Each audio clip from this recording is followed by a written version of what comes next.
தோ இந்த மீன் இருக்கே ஒன்னத்துக்கு உதவாத சல்லி பைசாக்கு பிரயோஜனம் இல்லாத மீன். ஐயோ அப்படி சொல்லாத. நீங்கள் பார்த்து கொண்டிருப்பது சன்ஃபிஷ்.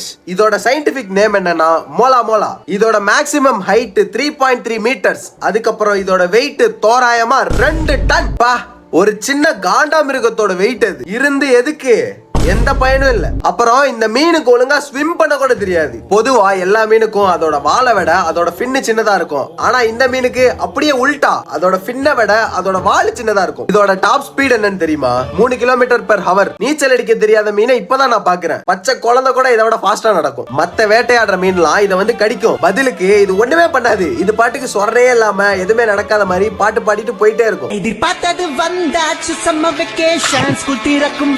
அடுத்த வர மேட்டர்லாம் இன்னும் பயங்கரமா இருக்கும். அதுக்கு முன்னாடி ஃபாலோ பண்ணிக்கோங்க. இந்த சீ லயன்ஸ் எல்லாம் இருக்குல்ல, அதெல்லாம் என்ன பண்ணும்னா அதோட உடம்புல இருக்கிற ரெக்க இருக்குல்ல, ஃபின்ஸ், அதை தனியா பிச்சு எடுத்து தூக்கி போட்டு விளையாடுமா. முக்கியமான மேட்ரு, இந்த உலகத்துல இருக்கிறதுலே இந்த மீன் தான் சிங்கிள் டைம்ல அதிக முட்டை போடுமா. எவ்வளவு தெரியுமா? 300 மில்லியன் முட்டை. இவ்வளவு முட்டை போட்டு எதுக்கு?